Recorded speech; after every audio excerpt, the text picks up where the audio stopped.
વિદ્યાર્થી મિત્રો, ફરી એક વખત MEC 205 પેપર નંબરમાં આપ સર્વેનું હાર્દિક સ્વાગત છે. માસ્ટર ડિગ્રીના ઇન્ડિયન ઇકોનોમિક પોલિસી, ભારતની આર્થિક નીતિઓ, એના ઉપર લાસ્ટ લેક્ચરમાં આપણે ઇન્ડિયન પોપ્યુલેશન વિશે થોડી વાત કરી હતી આપણે. તો છેલ્લે તમારી ટેક્સ્ટબુકના પેજ નંબર 57 સુધી આપણે ચર્ચા રોકી હતી. આજના લેક્ચરમાં નેચરલ રિસોર્સિસ અને પોપ્યુલેશન વિશેની આપણે ચર્ચા થોડી આગળ વધારીશું. તો છેલ્લે જે આપણે ચર્ચા કરી હતી એમાં મેં તમને જેન્ડર રેશિયોની પણ વાત કરી હતી અને એવરેજ એન્યુઅલ બર્થ રેટ અને ડેથ રેટ પર 1000 1891 થી 1900માં 45.8 બર્થ રેટ પર 1000, એટલે કે 45.8 માણસ જન્મતા હતા દર વર્ષે અને 44.4 માણસો મૃત્યુ પામતા હતા. એટલે બહુ કંઈ વસ્તી વૃદ્ધિનો દર 1891 થી 1900 દરમિયાન ગણાય નહીં. 1901 થી 10માં આ રેશિયો અનુક્રમે 48.1 અને 42.6 ડિફરન્સમાં હતો. 11 થી 20માં એટલે કે 1911 થી 20માં 49.2 અને 48.6. ત્યાર પછી 21 થી 30માં બર્થ રેટ ઘટતો નથી, એટલે બહુ ઓછો ઘટે છે ને ડેથ રેટ વધારે ઘટ્યો. 21 થી 30માં બર્થ રેટ 46.4 અને ડેથ રેટ 36.3, એટલે કે આ તબક્કામાં હવે વસ્તી વૃદ્ધિ ચાલુ થાય છે ભારતમાં. 31 થી 40માં 45.2 અને 31.3. હું જ્યારે 45.2 નો આંકડો બોલું છું ત્યારે બર્થ રેટ પર 1000, જન્મ દર 45.2 માણસ જન્મે છે અને 1000 માણસે 31.2 માણસ મૃત્યુ પામે છે, આમ કહેવાનો અર્થ છે. 41 થી 50માં 39.9 અને 27.4, એટલે આ બધા વસ્તી વૃદ્ધિના દસકાઓ છે. 51 થી 60માં 40 અને 18, 61 થી 70માં 41.2 અને 19.2, 71 થી 80માં 37.2 અને 15.0, 85 થી 86માં 32.6 અને 11.1, અને 2010-11માં તમારા આપેલ સેન્સસ ઓફ ઇન્ડિયા 1971 અને 2000, 2001 અને 2009-10 ઇકોનોમિક સર્વેના આધારે આ લીધેલા છે. Health and family welfare annual report 2000 and 2001 economic survey 2009-10 પ્રમાણે 2010-11માં 21.8 અને 7.1, એટલે આ બધા વસ્તી વૃદ્ધિના દસકાઓ ગણાય. હવે જેન્ડર કમ્પોઝિશન ઓફ પોપ્યુલેશનની અંદર ફિમેલ પર 1000 મેલ્સ 1901માં 972 હતા ફિમેલ, 1911માં 964, 21માં 955, 31માં 950, 41માં 945, 1951માં પેજ નંબર 59 પર આપેલું છે તમારી ટેક્સ્ટબુકમાં, એ જ ફિગર હું આપને આપી રહ્યો છું. 31માં 950, 1941માં 945, 1951માં 946, 1961માં 941,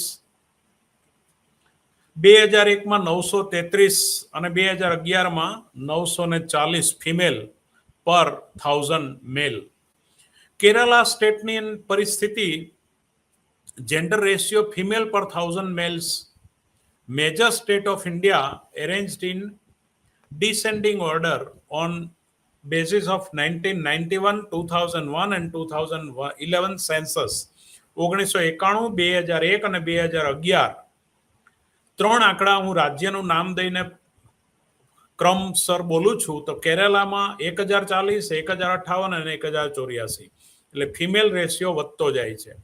તામિલનાડુમાં 972, 986, 995, એટલે કે 1991માં 972, 2001માં 986 અને 2011માં 995 ફિમેલ પર 1000 મેલ. આંધ્રપ્રદેશમાં 972, 978, 992, ઓડિશામાં 972, 972, 978, હિમાચલ પ્રદેશમાં 996, 970, 974, કર્ણાટકમાં 960, 964, 968, વેસ્ટ બેંગાલમાં 917, 934 અને 947, આસામમાં 925, 932, 935, મધ્યપ્રદેશમાં 932, 920 અને 930, રાજસ્થાનમાં 913, 922 અને 926, મહારાષ્ટ્રમાં 936,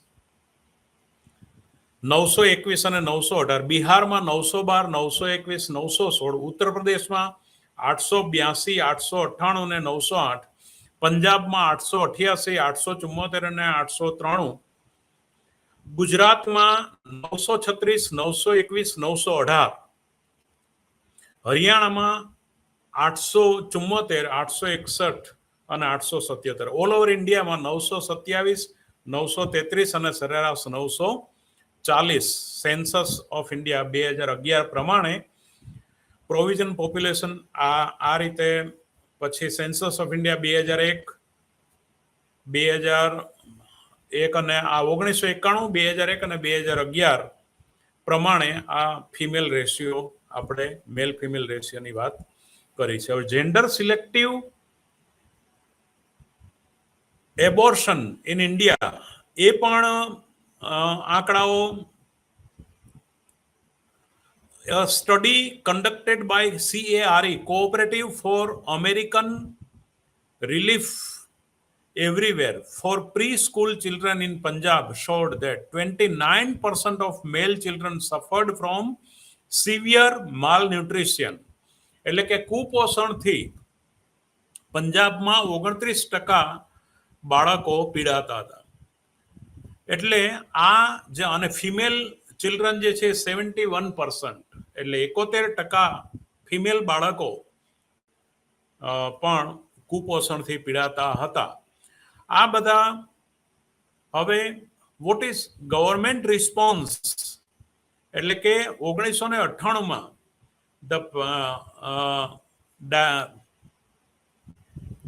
પ્રેરણા તલ Diagnostic Technical Regulation and Prevention Misuse Bill was introduced. The law covers all clinics, hospital and laboratories offering prenatal testing. એટલે કે ગર્ભ પરીક્ષણ જે છે એમાં ફિમેલ બાળકોનું એબોર્શન રોકાય એના માટેના પણ પ્રયત્નો સરકાર દ્વારા પણ કરવામાં આવ્યા છે. એના કાયદાઓ પણ પસાર થયા છે.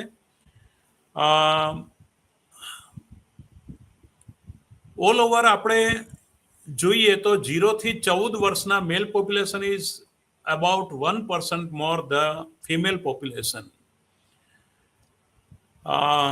તો આ બધાના આધારે હવે આપણે total percentage distribution of population by broad age group to total population by gender and residence India 2011 ના આધારે આપણે જોઈએ તો ટોટલમાં gender 29.5, broad age group years 62.5 અને 8.0 યર્સમાં ડેમોગ્રાફિક ટ્રાન્ઝિશન ની અંદર આપણે વાત કરીએ તો જેન્ડરમાં ટોટલ મેલમાં તમે જુઓ કે બ્રોડ એજ ગ્રુપ યર્સ જે છે total percentage may not add 100 on account of rounding in broad age group. એટલે અને લાઈફ એક્સપેક્ટન્સીની અંદર પણ તમે જુઓ કે 1901 થી 10માં life expectancy was very low, 23 વર્ષ. Rise became substantial from 1951. It was 41.3 year in 1961. 1961માં 41.3 વર્ષ અપેક્ષિત આયુષ્ય મર્યાદા હતી. 71માં 45.6 અને 1981માં 50.5, 81માં 63.4, 50.5 in 1981 અને 2004માં 63.4.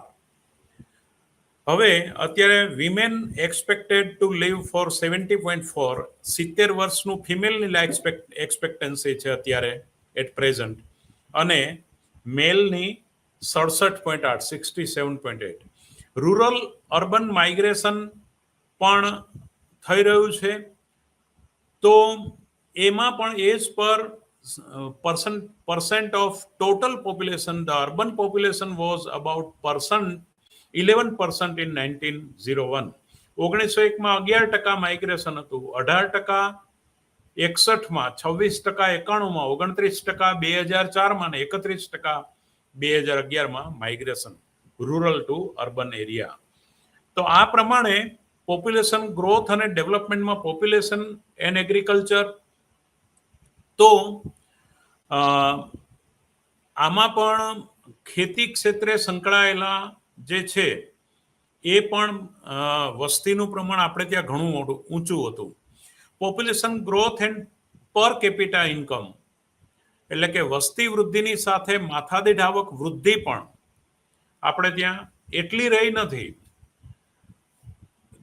હાઈ ગ્રોથ ઓફ પોપ્યુલેશન અને એની સાથે low growth of per capita income, એ પણ છે પોપ્યુલેશન અને અનએમ્પ્લોયમેન્ટ. તો બેરોજગારી પણ વધતી જાય છે, સાથે સાથે જોબ ક્રિએશન જુદા જુદા ક્ષેત્રોમાં જેવા કે infrastructure, tourism, manufacture, construction, MSME, પછી રેલવેઝ, એ બધામાં વધ્યું છે. પોપ્યુલેશન ગ્રોથ એન્ડ એન્વાયરમેન્ટ, એટલે વસ્તી વૃદ્ધિની સાથે પર્યાવરણના પણ પ્રશ્નો એ પણ આપણે ફેસ કરવા પડે છે. Quality of life, wellbeing the people, greater Reliance on solar and nuclear energy, એટલે આ બધા, કારણ કે વસ્તી વૃદ્ધિ થાય એની સાથે આ પણ એનર્જીના રિસોર્સિસ પણ આપણે નવા ઊભા કરવા પડે. Population growth and social infrastructure, સામાજિક માળખું,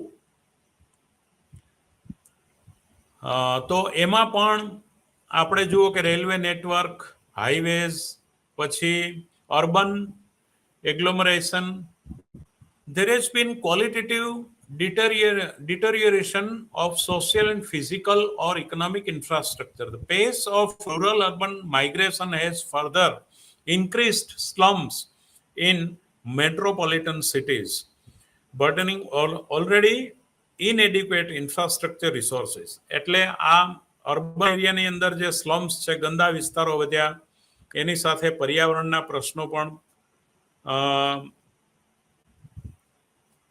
ટર્શરી લેવલમાં expenditure on skill development and training essential to take advantage of new and innovative technology in future. નવપ્રવર્તનાત્મક ટેકનોલોજી અપેક્ષિત છે. પોપ્યુલેશન પોલિસી, એ પણ આપણે 1988ની, પછી Visaria and Jain 1976, fire plan 1961 to 66.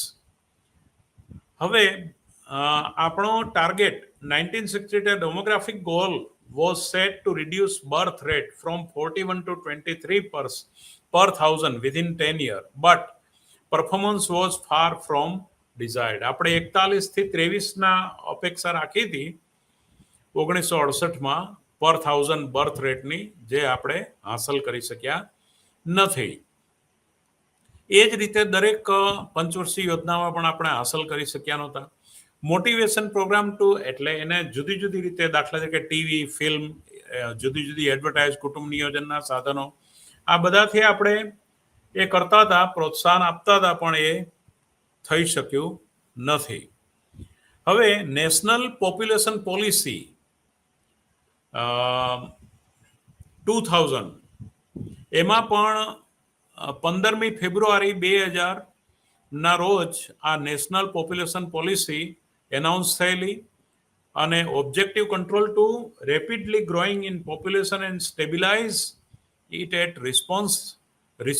Reasonable level. બહુ વ્યાજબી દરે આપણે વસ્તી વૃદ્ધિનો દર નક્કી થયેલો, પણ એ આપણે એ ટાર્ગેટ હાંસલ કરી શક્યા નથી. ઇમિડિયેટલી ઓબ્જેક્ટિવ આપણો એ હતો કે વસ્તી વૃદ્ધિનો દર ઘટાડવો, health, personal and integrated service delivery for basic reproductive and child health care. બાળકો માટે હેલ્થ કેર, એની તંદુરસ્તીની પણ ચિંતા કરવાનો પ્રશ્ન આપણે માટે હતો. મીડિયમ ટર્મ ઓબ્જેક્ટિવ આપણો total fertility rate to replacement level by 2020.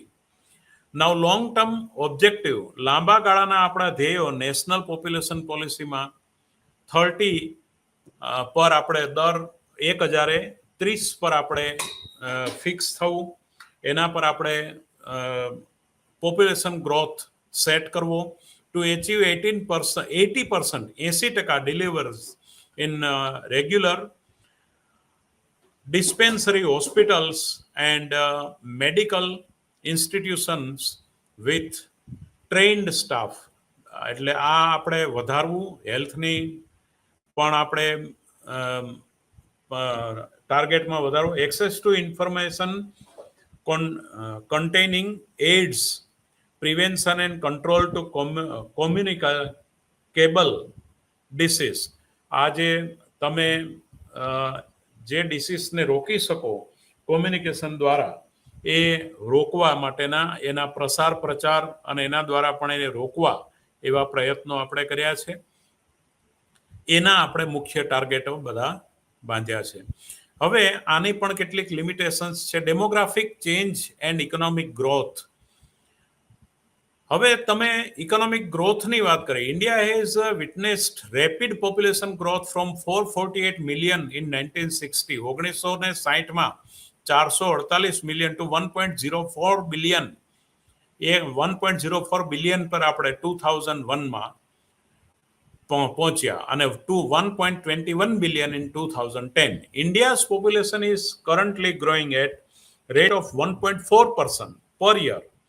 1.4% દરે દર વર્ષે આપણે ત્યાં વસ્તી વૃદ્ધિનો દર વધી રહ્યો છે. This rapid growth of population has been accompanied by the unparalleled decline the mortality rate and an increase in income per capita. માથાદીઠ આવક વૃદ્ધિના દર કરતા આ દર વધતા દરે ચાલ્યો છે. Now age structure and economic growth. Age structure જે છે, આર્થિક વૃદ્ધિની સાથે આપણે એજ સ્ટ્રક્ચર એની પણ વાત આપણે લઈ લઈએ કે એજ સ્ટ્રક્ચર જે છે, તો આર્થિક વૃદ્ધિનો દર આપણે કેટલો વધારી શકીએ છીએ એની પણ ચર્ચા અત્યારે અસ્થાને નહીં ગણાય, કારણ કે વસ્તી વૃદ્ધિના દર કરતા આર્થિક વૃદ્ધિનો દર જે છે એ આપણે વધારી શક્યા નથી. તમે એનો સ્ટેટિસ્ટિકલ ડેટા પણ જોઈ શકશો. The age structure of the population can have a large effect on economic growth. This can be, એટલે ઘણા અર્થશાસ્ત્રીઓએ એ વખતે કહેલું કે રાત્રિના ચોરની માફક જેમ ફુગાવો લૂંટી લે છે એમ વસ્તી વૃદ્ધિનો દર, કારણ કે પ્રોડક્ટિવ આપણે 0 થી 18 કે 20 વર્ષ સુધી તમે જુઓ કે મેક્સિમમ 25 વર્ષ સુધી બાળક પોષણ મેળવે, ભણે ગણે, એની પાછળ દેશે ખર્ચ કરવો પડે. પ્રોડક્ટિવ પોપ્યુલેશન 25 થી માંડીને 60 વર્ષ સુધીની છે અને પછી પણ વૃદ્ધોને પણ નભાવવાના થશે. અર્થશાસ્ત્રની દ્રષ્ટિએ વિચારું તો બાળકો અને વૃદ્ધો એ ડિપેન્ડન્ટ પોપ્યુલેશન છે. યુવાનો જેમ વધારે હોય એમ દેશનું પ્રોડક્શન વધારે હોય, અને એમાંય જે યુવાનો બેકાર રહે છે એ શક્તિશાળી હોવા છતાં, ચાલુ વેતન દરે કામ ઈચ્છતા હોવા છતાં તેમને કામ મળતું નથી.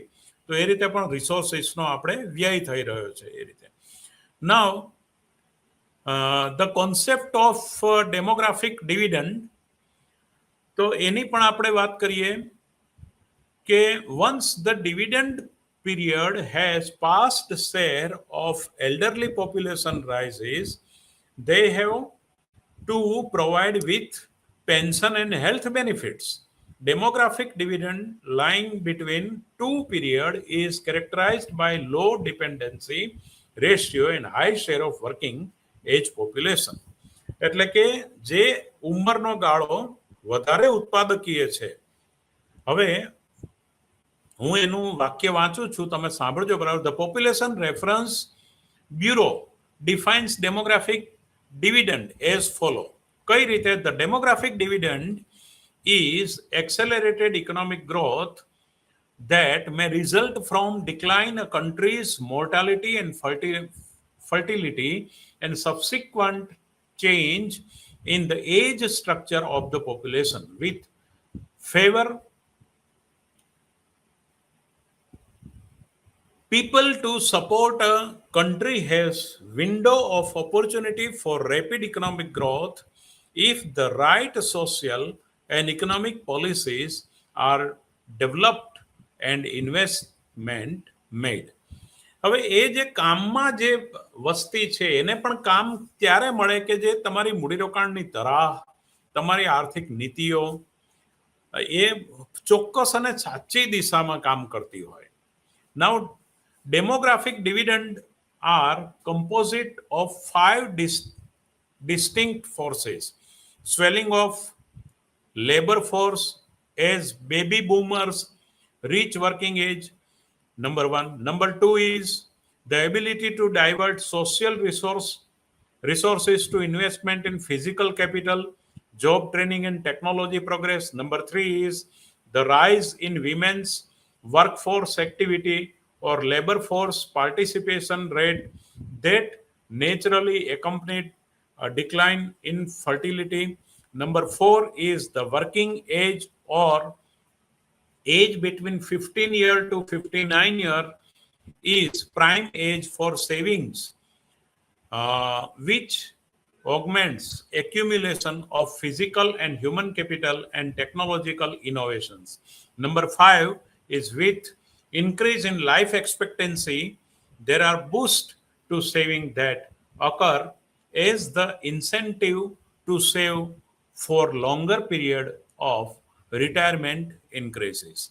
એટલે આ રીતે આ ભાગ 5 ભાગો જોયા પછી નાઉ પોપ્યુલેશન હેલ્થ, ત્યાર પછી demographic dividend and policy intervention. તો એજ્યુકેશન એન્ડ સ્કિલ, ડેમોગ્રાફિકમાં એજ્યુકેશન અને સ્કિલની પણ આપણે વાત કરીએ તો the public expenditure on education has been very લો. જાહેર ખર્ચ લોકોના શિક્ષણ માટે બહુ જ ઓછું, લગભગ અરાઉન્ડ 3.6% અગેન્સ્ટ ગોલ 6%. આપણે 6% ટાર્ગેટ રાખેલો, એની સામે જાહેર ક્ષેત્રના શિક્ષણ પાછળનો ખર્ચ માત્ર 3.6% છે. તો ઉપરના 5 ભાગોમાં આપણે એ નવી વસ્તીને જો ટ્રેન આપવી હોય, ટ્રેનિંગ બરાબર રીતે, અને એને પ્રોડક્શનના રસ્તે ચડાવવી હોય તો કેવી રીતે ચડાવવી, એટલે આ પણ પ્રશ્નો છે. The current contribution is significantly less if we aim universalization of elementary education, એટલે કે પ્રાથમિક શિક્ષણ અમર્ત્ય છે કોઈ ફરજિયાત કરીએ, universal provision of resources, universal enrolment and retention and growth in secondary and higher education. તો હાયર એજ્યુકેશનમાં પણ બાળકો વધવા જોઈએ. Quality education augments knowledge, primary, secondary, tertiary education, આ બધું જ પ્રમાણ વધવું જોઈએ. તો ઇકોનોમિક સર્વે 2014-15 એવું કે છે, improving quality of education including pupil teacher ratios and provision of amenities in schools especially in view of the declining learning level. તો આ બધી વાતને, અને પછી જે ભણી લે છે લોકો, હવે બેકાર રહે, એને ભણતરનો પ્રકાર એ પ્રકારનો હોય છે, અથવા ભણવાના વિષયો એને સ્વરોજગારી આપે એ પ્રકારના, અથવા પોતે જોખમ ખેડી શકે એ પ્રકારના. કારણ કે જોખમ ખેડનાર બીજાને પણ નોકરીએ રાખે. એટલે એમ્પ્લોયમેન્ટ માત્ર નવી વસ્તી વધારો, માત્ર રોજગારી માગનાર પ્રજામાં વધારો ના કરે, નોકરી દાતામાં પણ વધારો કરે, જોખમ ખેડનારામાં પણ વધારો કરે. અને the quality of available employment has fallen as the share of the unorganized and casual work in total employment has risen. Roughly 93% of the workforce is employed in the informal sector. એટલે 93% informal અનૌપચારિક ક્ષેત્રોમાંથી રોજગારી મેળવે છે. સંતોષ મહોત્રા 2016 એના આધારે India experienced 3 paradoxes of economic growth. 3 પેરેડોક્સની વાત છે. There has been social inclusion but very little inclusive growth. Inclusive growth can defined as one where output growth is accompanied by the employment growth. હવે આ સાપેક્ષતા પણ શોધવા જેવી છે કે રાષ્ટ્રીય આવક વધવાની સાથે આઉટપુટ વધવાની સાથે એની એમ્પ્લોયમેન્ટ ઇલાસ્ટિસિટી કેટલી છે, એટલે કે રોજગારી સાપેક્ષતા કેટલી છે. કારણ કે ગાંધીજીને જો આ વખતે યાદ કરીએ તો ગાંધીજી પણ કહેતા કે મને યંત્રોનો વિરોધ નથી, યંત્રોની ઘેલછાનો વિરોધ છે.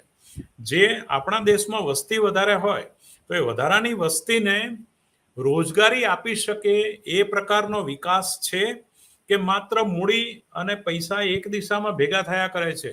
અમુક મુઠ્ઠીભર લોકોના હાથમાં પૈસા આવે છે, બાકીના લોકો પૈસા મેળવી શકતા નથી, રોજગારી મેળવી શકતા નથી, એવું તો નથી ને.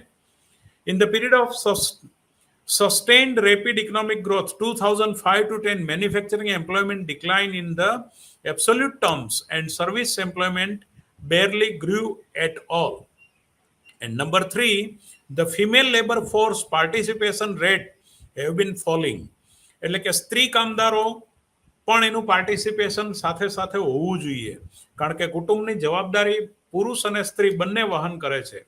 તો participation rate dropped from 42.7% in 2004-5 to 31.2% 2011-12. દર 100 સ્ત્રીઓએ 42.7 એટલે 100 રોજગારી લેતા લોકોમાં 42.7% સ્ત્રીઓનું પ્રદાન 2004-5માં હતું, જે 31.2% 2011-12માં થયું, જે 2015-16માં 27.4% થયું. એટલે આ 3 ફેઝમાં આ બધો વિચાર કરવા જેવો છે. એફિશિયન્ટ ઇન્ફ્રાસ્ટ્રક્ચર, કાર્યક્ષમ ઇન્ફ્રાસ્ટ્રક્ચર હોવું જોઈએ. પછી એની સાથે information technology, small scale industries, reformed outlook towards the informal sector. આપણે ત્યાં જુઓ મુદ્રાના ને એ બધા બીજા જે એન્વાયરમેન્ટલ ઇસ્યુઝ, એની સાથે પર્યાવરણના પ્રશ્નો પણ ખરા, ફેમિલી પ્લાનિંગ પ્રોગ્રામ્સ એની પણ વાત, અને ગુડ ગવર્નન્સ. એટલે આ કેપ્ચરિંગ ઇન્ડિયાઝ ડેમોગ્રાફિક ડિવિડન્ડ, આ બધી જ વાત આપણે આમાં વણી લેવાની હતી અને વણી લીધી છે. પણ એની સાથે હવે આપણે આ બધી જ વાત જે પોપ્યુલેશન ગ્રોથની સાથે ફિમેલ રેશિયો કેટલો છે, રોજગારીમાં વધારો, ઉત્પાદન વધારાની સાથે કેટલો છે, વસ્તી વૃદ્ધિનો દર કેટલો છે, ફિમેલ મેલનો બર્થ અને ડેથ રેશિયો કેટલો છે પર 1000, આ બધી જ ફ્લાઇંગ ઓબ્ઝર્વેશન આપણે આ યુનિટ 3ની અંદર કર્યું. હવે યુનિટ 4ની અંદર આપણે નેચરલ રિસોર્સિસ, તમારા પેજ નંબર 82 ટેક્સ્ટ બુક પર, તો નેચરલ રિસોર્સિસની વાત આપણે અત્યારે કરવા જઈ રહ્યા છીએ. તો importance of natural resource in growth process of an emerging economy like India, significance of policies, આના ઓબ્જેક્ટિવ્સ આવા છે. Significance of policies of create an ecosystem for optimum utilization of natural resources. જે પણ નેચરલ રિસોર્સિસ છે એનું optimum utilization થવું જોઈએ. Growth પ્રોસેસમાં એ નેચરલ રિસોર્સ અગત્યના છે. વળી એક વખત વપરાઈ જાય પછી એનું રીક્રિએશન ન થઈ શકે એવા નેચરલ રિસોર્સિસને બચાવી રાખવા જોઈએ. The present status of knowledge and availability of different natural resources in India, policy framework guiding the use of natural resources in India, need for a comprehensive resource use policy and suggested outline for such a policy. એટલે આ પ્રકારની નીતિઓની ઉપયોગિતા. તો જ્યારે India જેવું emerging ઇકોનોમાઇઝ EES જ્યારે હોય ત્યારે large proportion of population of India is dependent upon agriculture and other primary activities which consist in direct exploitation of natural resources. એટલે કે એવા પ્રકારની વસ્તી મોટાભાગની જો એવી વસ્તુઓ સાથે સંકળાયેલી હોય કે જે નેચરલ કુદરતી સ્ત્રોતોનું શોષણ કરે, તો એ પ્રકારની નેચરલ રિસોર્સિસ આપણે બચાવવી જોઈએ અને આ વસ્તીને ટ્રેનિંગ દ્વારા એવી પ્રકારની ઉત્પાદકીય પ્રવૃત્તિમાં જોડવી જોઈએ કે નેચરલ રિસોર્સ બચે અને લોકોને રોજગારી મળે. તો એના માટે knowledge of natural resources. Now the natural resource of India, as the following survey indicates, are varied. They provide adequate basis for building a diversified modern economy. આધુનિક અર્થતંત્રને या કુદરતી સ્ત્રોતોના સંદર્ભમાં દર પંચવર્ષીય યોજનાઓના સંદર્ભમાં એમાં આપણે અમુક પ્રકારે ચેન્જીસ કરી અને એ વસ્તીને એ દિશામાં વાળી નેચરલ રિસોર્સ બચાવી તો આપણે એ જે છે એ કયો એની વાત આપણે નોલેજ ઓફ નેચરલ રિસોર્સિસની વાત કરીએ તો work on mapping the surveys of natural resources has expanded greatly under the 5-year plans. Some of the institutional arrangement put in place in this regards are the older agencies such as Survey of India and Geological Survey have been expanded to enable them to undertake larger program of work. એટલે કે કઈ કઈ સંસ્થાઓ એવી છે કે જે natural રિસોર્સિસને બચાવવામાં મદદ કરે છે. તમે દાખલા કે તમારી ખેતરમાંથી માટીનો નમૂનો લઈને જાઓ એગ્રીકલ્ચર રિસર્ચ સેન્ટરમાં, તમે કહો કે આમાં મને દાખલા તરીકે મોન્સૂન ને બધી સિઝનના સંદર્ભમાં તમારી ઇરિગેશન સિચ્યુએશન, તો આ જિલ્લામાં, આ તાલુકામાં, આ ગામમાં કઈ ખેતી વધારે ફાયદાકારક છે, એ જમીનને કયો પાક વધારે, દેશી ભાષામાં કહું તો કયો પાક વધારે ભાવે છે એનો અર્થ કે એ વધારે ઉત્પાદન આપી શકે, એ જમીનનો પ્રકાર, એ પણ તમને સલાહ આપતા હોય છે. The Indian Bureau of Mines established in 1950, Indian Bureau of Mines ખનિજોને લગતું પણ એક સંસ્થા, બ્યુરોની સ્થાપના 1950માં થઈ. તો આ ઇકોનોમિક એસેસમેન્ટ ઓફ નેચરલ રિસોર્સિસનું કરે છે અને વિવિધ development programme. The Oil and Natural Gas Commission, બરાબર, ONGC 1950 undertake exploration and development of petroleum રિસોર્સિસનું આ Assam, Gujarat, natural gas in Assam, Gujarat and Bombay High, એની અંદર આ કામ કરે છે. Central Water and Power Commission establish in 1945, એ સંસ્થા પણ કાર્યરત છે કે hydrological and investigation and assessment of natural resources. A soil land use સર્વે, મેં વાત કરી એ રીતે જમીનના જે સોઇલ લેન્ડ યુઝ સર્વે, એનો ઉપયોગ કેવી રીતે કરવો. Council of agriculture research systematic soil survey and being undertaken by it in cooperation with the state department of agriculture, એટલે રાજ્યના અંડરમાં જે આ કૃષિના વિભાગો કાર્યરત છે. Now the newly introduced forest survey, હવે નવા હમણાં ઇન્ટ્રોડ્યુસ થયા છે એ જંગલ ખાતું, State of Forest Report which is published at regular intervals, etc., are regular source of information and data for policymaker. The national laboratories and institutes of scientific research also undertake studies relating to evaluation for utilization of natural resources. એટલે કે કુદરતી સંસાધનોના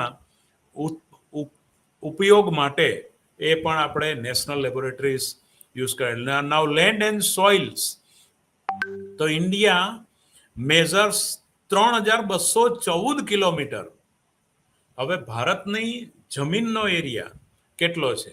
હવે આ બધી સંસ્થાઓ natural resources બચાવવા માટે, એનો યોગ્ય ઉપયોગ માટે, સલાહો આપવા માટે, ખેતીવાડી માટે. હવે આપણે બીજી રીતે જોઈએ તો ફૂડ સિક્યુરિટી પણ જરૂરી. ધારો કે ફૂડ જે છે એ ભલે ખેતરમાં ઉત્પાદન કરવું એ ખાનગી ક્ષેત્ર, ખેડૂતનું પોતાનું સ્વતંત્રતા છે, પણ કયા પ્રકારનો ફૂડ આજે દેશમાં જરૂરિયાત હોય તો બધા જ પ્રકારના ફૂડનું પ્રોડક્શન થાય, એનું યોગ્ય ડિસ્ટ્રીબ્યુશન થાય, ગરીબો સુધી પણ અનાજ પહોંચે. આપણે નથી પેલી પ્રધાનમંત્રી વડાપ્રધાન પેલી યોજના 2 રૂપિયા કિલો અનાજની યોજના, એ બધી ટૂંકમાં ગરીબો સુધી પણ રેશનિંગ કાર્ડ દ્વારા પણ અનાજ પહોંચે. એ બધી એક સામાજિક ઉત્તરદાયિત્વ, સામાજિક જવાબદારી પણ છે. પહેલા તો આપણે લેન્ડ અને સોઇલનો વિચાર કરીએ કે ભારતમાં 3214 કિલોમીટરનો એરિયા ઉત્તરથી દક્ષિણ સુધીનો અને પશ્ચિમથી પૂર્વ, આપણે ગુજરાતથી આસામ, પેલું ઉત્તરથી જમ્મુ કાશ્મીરથી ત્યાં સુધીનું, દક્ષિણ છેક કન્યાકુમારી, તો 3214 કિલોમીટરનો એરિયા છે. પશ્ચિમથી પૂર્વ આપણા ગુજરાતથી આસામ 2933 કિલોમીટરનો એરિયા છે. ટોટલ લેન્ડ એરિયા ઓફ ચોરસ કિલોમીટર કેટલા છે આપણા? 32,87,782 ચોરસ કિલોમીટરનો ભારત દેશ છે. ફરીવાર 32,87,782 સ્ક્વેર કિલોમીટર્સ એમાં ટોટલ લેન્ડ એરિયા છે. અને દરિયાઈ જે છે cost, COAST, cost line measuring, એટલે દરિયા કિનારો આપણને કેટલો મળે છે? 7,516 કિલોમીટર, પ્લસ આઇલેન્ડ ટાપુઓ 1,197 islands. It is the 7th largest land owner in the world after Russia. જો આપણો ભારત દેશ દુનિયામાં 7મા નંબરનો ભૌગોલિક વિસ્તારની વિશાળતા ધરાવતો દેશ છે. પહેલો નંબર રશિયા, પછી બીજો કેનેડા, ચાઇના, USA, પછી બ્રાઝિલ એન્ડ ઓસ્ટ્રેલિયા. આ 6 દેશો પછી ઇન ધેટ ઓર્ડર. પછી 7મા નંબરે વિશાળ દેશ આપણો ભારત છે. In brief, India is a vast country and is A considerable strategic significance on account of its location, size and economic resources. એટલે લોકેશનની રીતે, દરિયાકાંઠાની રીતે, સાઇઝની રીતે, આર્થિક સ્ત્રોતોની રીતે ભારત બહુ મહત્વનો દેશ છે. 7મા નંબરનો વિશાળ દેશ છે. The air routes between Europe, West Asia, Africa, East Asia, Southeast Asia and Japan also pass through the India. ભારતમાંથી એના હવાઈ માર્ગો પસાર થાય છે. It gives India an advantage in terms of international mobility of person and commodities. જેમ આપણે અમદાવાદમાં નથી, અમદાવાદને મુખ્ય વહીવટી સેન્ટર છે આપણું ગુજરાતનું, મધ્ય ગુજરાત. સુરત તમે વિચારો તો આમ તમે અમદાવાદથી બોમ્બે તરફ જાઓ એટલે સુરત એક મહત્વનું સેન્ટર, બિઝનેસ સેન્ટર આવે. બોમ્બે જવું હોય તો વચ્ચે સુરત, પછી બોમ્બે. એટલે બોમ્બેથી પછી તમારે ગુજરાતમાં અમદાવાદ આવવું હોય તો વચ્ચે સુરત. એટલે બિઝનેસની રીતે મહત્વનું એ સેન્ટર ગણાય, વહીવટી રીતે અમદાવાદ. એવી રીતે ભારત પણ એક મહત્વનું દેશ છે. લેન્ડ યુટિલાઇઝેશન ઇન ઇન્ડિયા, આપણે 2 વિભાગમાં લેન્ડ યુટિલાઇઝેશનનો ભારતના સંદર્ભમાં વિચાર કરીએ છીએ. એક એગ્રીકલ્ચર લેન્ડ અને બીજી નોન એગ્રીકલ્ચર લેન્ડ. એગ્રીકલ્ચર લેન્ડમાં the influence of favorable physical factors such as large area, extent of plains and plateaus and very small extent of arid area. એટલે કે વિવિધ પ્રકારની સૂકી જમીન છે, પછી જંગલ વિસ્તાર છે, પછી બીજા કાંપવાળી કાળી જમીનો છે. તો 15.8% of the country's geographical area is arid. સૂકો રણ પ્રદેશ જેવું સૂકો પ્રદેશ 15.8% જેવો છે. The extension of cultivation to a large proportion of cultivable land, but because of the large population of the country, arable land per capita is not high. આપણે ત્યાં માથાદીઠ વસ્તી વૃદ્ધિનો દર ઊંચો છે, માટે માથાદીઠ ખેડાણ હેઠળનો વિસ્તાર 0.14 હેક્ટર જ છે. In lower than the average of the world. વિશ્વમાં અન્ય દેશોમાં 0.22 હેક્ટર છે, આપણે ત્યાં 0.14 હેક્ટર ખેડાણ હેઠળનો પર હેડ એરિયા છે. And is only 1/4 of the US. અમેરિકામાં પર હેડ કલ્ટિવેશન એરિયા 0.59 હેક્ટર છે. About 15% of the sown area is multi-cropped. sown એટલે કે ખેડાણ હેઠળમાં પણ more than once in a year. એક વર્ષમાં એક કરતા વધારે વખત જેમાં ખેડાણ હેઠળ હોય અને એમાં ઉપજ થતી હોય એવો 15% એરિયા છે. Most of the multi-cropped area is irrigated and security provided by irrigation. એટલે કે સિંચાઈ હેઠળનો વિસ્તાર મોટે ભાગે એક કરતા વધારે વખત ઉપજ લઈ શકે છે વર્ષમાં. Intensive application of labour and input to obtain high yield. એટલે કે ઊંચી કમાણી ધરાવતી ખેતી ક્ષેત્રમાં 15% જમીન છે. નોન એગ્રીકલ્ચર લેન્ડમાં 3 important changes in the land utilization witnessed during the last 7 decades. છેલ્લા 7 દશકાઓની અંદર એમાં ટાઉન, વિલેજીસ, રોડ, હાઈવેઝ, બરાબર, પરમેનન્ટ પાસ્ચર, નોન એગ્રીકલ્ચર યુઝીસ, આ બધી વસ્તુ, reclamation of waste and fallow land, a significant increase in area sown more than once, a significant fall in land area under cultivation. એટલે ખેડાણ હેઠળનો વિસ્તાર ઘટતો જાય છે વસ્તી વૃદ્ધિને કારણે. જે ઇરિગેશન વાળો 15% જે ખેતીમાં એકદમ ફળદ્રુપ વિસ્તારો છે એને ખેતીમાંથી બહાર લાવવા જોઈએ નહીં. એને જે વર્ષમાં 3 વખત ઉપજ લઈ શકાય, 1 થી વધારે વખત ઉપજ લઈ શકાય એવા પ્રકારની જમીનનો ઉપયોગ ખેડાણ હેઠળ થાય, ત્યાં બીજા પ્રકારનો વિકાસ ઓછો થાય એ પણ જોવું જોઈએ. Now perspective, it is clear that the total supply of land fixed factor. Therefore, what is required is that an effective rationing of land among the varied uses. એટલે કે આપણે જોઈએ કે હમણાં આ ભાલ પ્રદેશમાં ધોલેરા વિસ્તાર જે છે વર્ષમાં એક જ વખત જેનો યુઝ થાય છે, તો એ પ્રકારના વિસ્તારોના વિકાસ માટે તમે પ્રયત્ન કરી શકો એ વધારે સારું છે. પણ જે ખેડાણ હેઠળની સારી ફળદ્રુપ જમીનો હોય એને પણ, કારણ કે ફૂડ સેફટીનો પણ પ્રશ્ન છે કે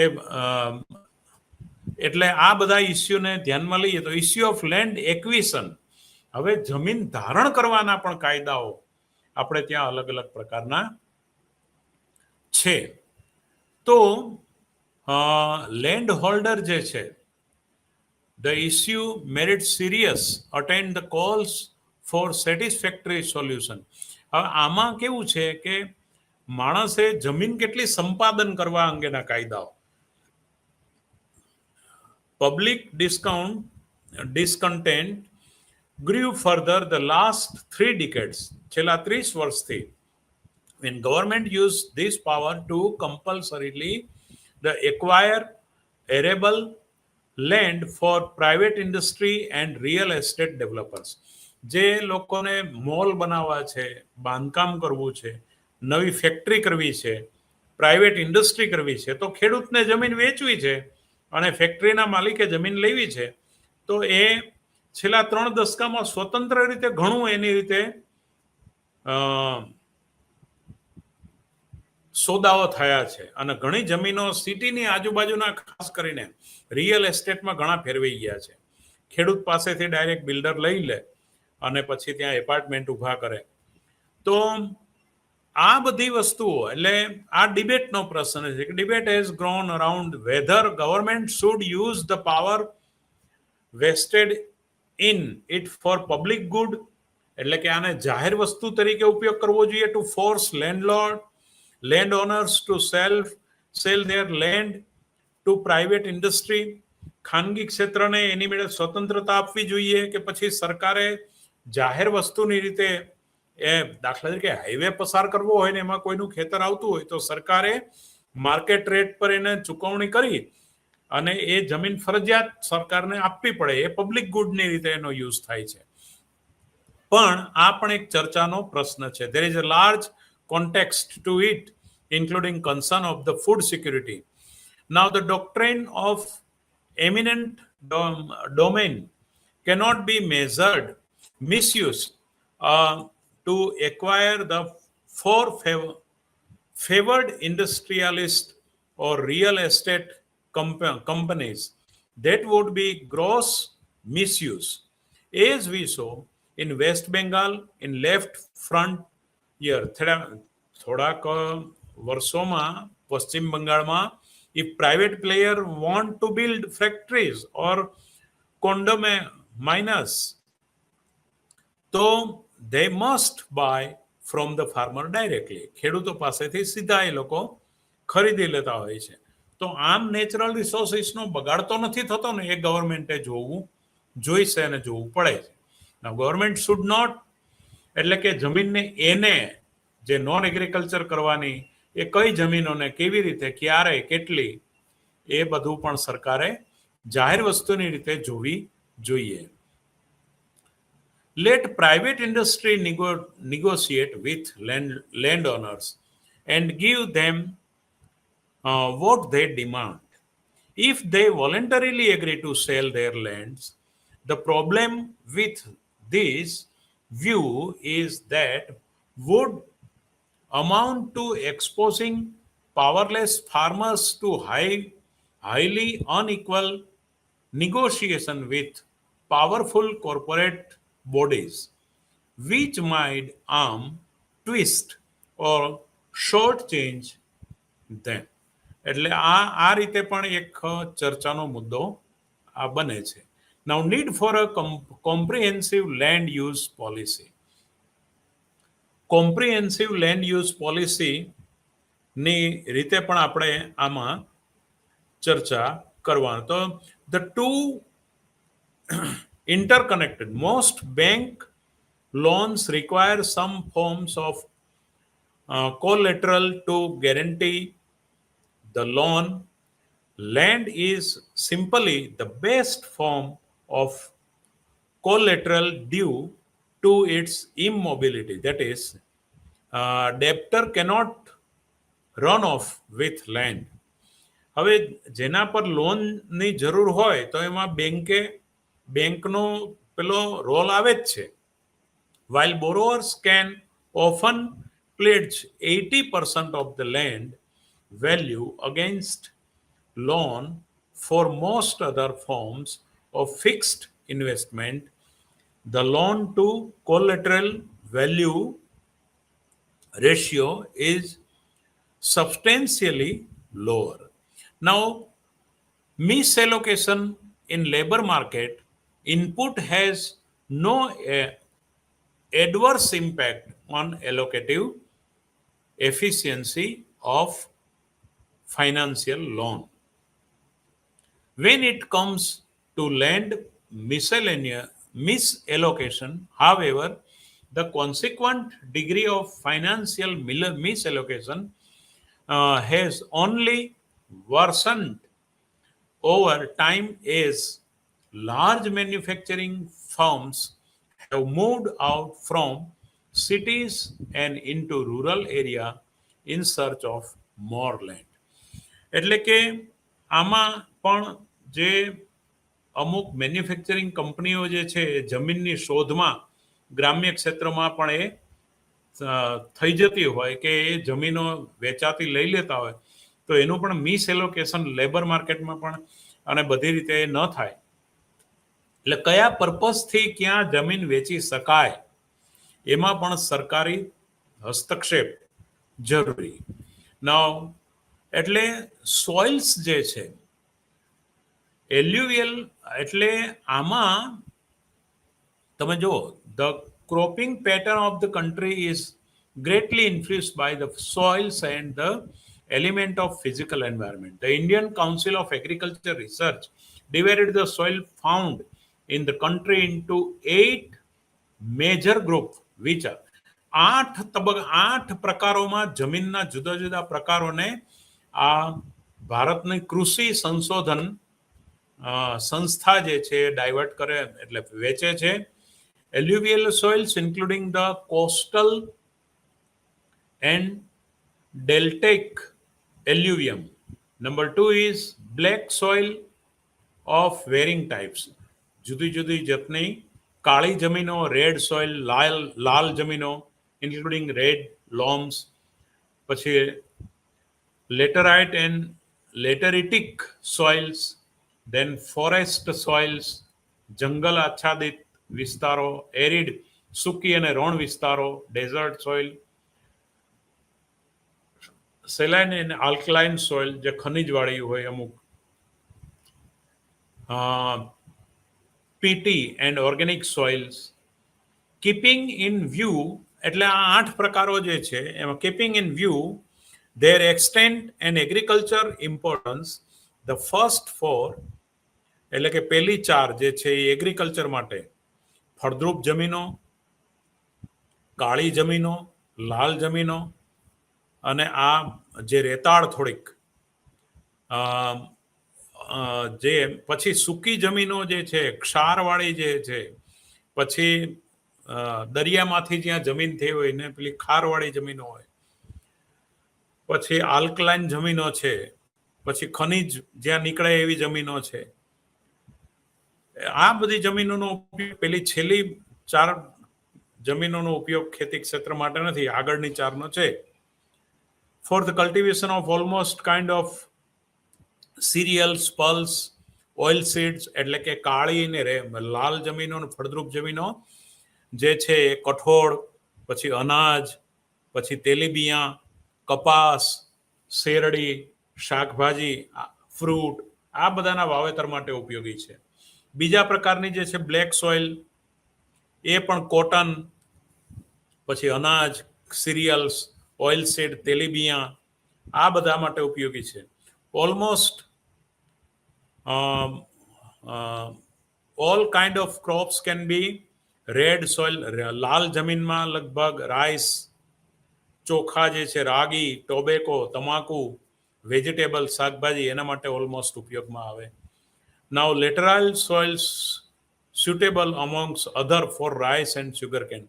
શેરડી અને ચોખા માટે આ રેતાળ થોડીક જમીન અમુક લેટરાઇલ સોઇલ ઉપયોગી છે. However, through constant use, the quality of these soils deteriorate.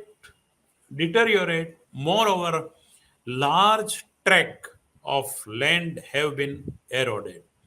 It has been estimated that about 106 million hectare is suffering from varying degree of soil degradation. એટલે કે 106 મિલિયન હેક્ટર જમીનો એ જમીન પેલી જે ડિગ્રેડેશન થઈ જાય, જમીનનો બગાડ એ પ્રકારનું સહન કરે છે. 106 મિલિયન હેક્ટર. તો વોટર લોગિંગ, જ્યાં પાણી તમને આમ ભરેલું લાગે, વોટર લોગિંગ થઈ ગયું હોય, salinity and most severe in 27% of irrigated land. હવે જે સિંચાઈવાળી જમીનોમાં ક્યાંક દાખલા કે નેર જતી હોય, નેર ફૂટે, પછી અમુક જમીનોમાં પાણી મળતું હોય, ત્યાં પાણી જાય. ચાઇનામાં આવી 15% જમીન છે, પાકિસ્તાનમાં 20% છે ને આપણા ભારતમાં 27% ઇરિગેટેડ લેન્ડ છે. એમાંય અમુક જે 106 મિલિયન હેક્ટર જમીન તો સોઇલ ડિગ્રેડેશન થી આ બધી જમીનો સહન કરે છે. Although our plans have given priority to soil conservation and land stock improvement, આપણા પંચવર્ષીય યોજનાઓમાં આપણે એવા પ્રયત્નો કરીએ છીએ કે જેથી કરીને આપણે આનો ઉપયોગ કરી શકીએ અને સારો એનો લેક ઓફ ઇન્ફ્રાસ્ટ્રક્ચર ડેવલપમેન્ટ. હવે આવી ખરાબ જમીનોમાં તમે સિટી અને ઇન્ફ્રાસ્ટ્રક્ચર દાખલા કે ધોલેરામાં બધું ડેવલપ થાય તો એમાં કંઈ નડતું નથી. જમીનો જ ખરાબ છે તો ખેતીવાડી માટે ઉપયોગી છે, બિન ઉપયોગી છે. તો એ બધા ખાર જમીનમાં તમે જે ડેવલપ કરો એ કરો સરસ. Issues related to management of લેન્ડનું મેનેજમેન્ટનું પણ ઇસ્યુ છે પ્લાનિંગમાં, એનો પણ બહુ એ વિચાર કરવા જેવો છે. હાઈ ઇન્વેસ્ટમેન્ટ એન્ડ લોંગ ગેસ્ટેશન, એ પછી લાંબા ગાળા સુધી એમાં તમારે બધું પૂરણી પૂરવી પડે મૂડીરોકાણની. Non availability of institutional finance. હવે ક્રોપ ડાયવર્સિટી પણ તમે કરીને એ કરી શકો. ફૂડ ગ્રેઇન આપણે ત્યાં કેટલું યુઝ થતું હતું એનો પણ આપણે આ એક આકૃતિ ઝડપથી આપણે જોઈ લઈએ. આપણી પાસે બ્લુ રેખા જે છે અને રેડ રેખા જે છે, એ બ્લુ રેખા શરૂઆતમાં આ જે છે એ ફૂડ ગ્રેઇન માટે ઉપયોગી 31%,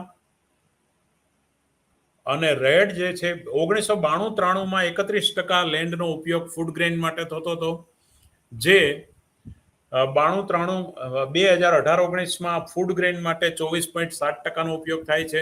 એટલે કે આમાં ઘટી છે જમીન. એ જ રીતે ફ્રૂટ એન્ડ વેજીટેબલ્સ માટે 13.4% જે પહેલા ઉપયોગ થતો હતો, એ 2018-19માં વેજીટેબલ ફ્રૂટ માટે ઉપયોગ વધ્યો છે, એ 16.9% થયો છે. 23.5% લાઈવ સ્ટોક માટે ઉપયોગ થતો, અને ફિશરીઝ માટે 3.7%, એ 26.1%, અને ફિશરીઝ માટે 4.4%નો યુઝ લેન્ડનો ઉપયોગ થયો છે. તો વિદ્યાર્થી મિત્રો, આ રીતે આપણે future cropping pattern in India અને વોટર રિસોર્સનું બહુ જ સરસ એને એક એ બાયોડાયવર્સિટી પણ આપણે ત્યાં એ પણ પ્રશ્ન એ પણ આપણે આ જ યુનિટમાં લઈ લેવાનું છે. એ વિદ્યાર્થી મિત્રો, આવતીકાલે આ વાતને થોડી વિસ્તારથી લઈ અને એને ન્યાય આપવા માટેના પ્રયત્ન કરશું. અત્યારે અહીંયા રાખીએ છીએ. અત્યાર સુધી આ જે પોપ્યુલેશનનું અને એની જે વાત આપણે કરી, વધતા નેચરલ રિસોર્સિસમાં લેન્ડની અને એક્વિઝિશનની અને લેન્ડ પેટર્ન યુઝ પેટર્નની જે વાત કરી, અર્થશાસ્ત્રએ જે રીતે અભ્યાસ કરવો જોઈએ એ રીતે મેં સમગ્રતયા ન્યાય આપવા પ્રયત્ન કર્યો છે. છતાં પણ કંઈ ત્રુટિ રહી ગઈ હોય તો દરગુજર કરશો. Thank you very much. આભાર.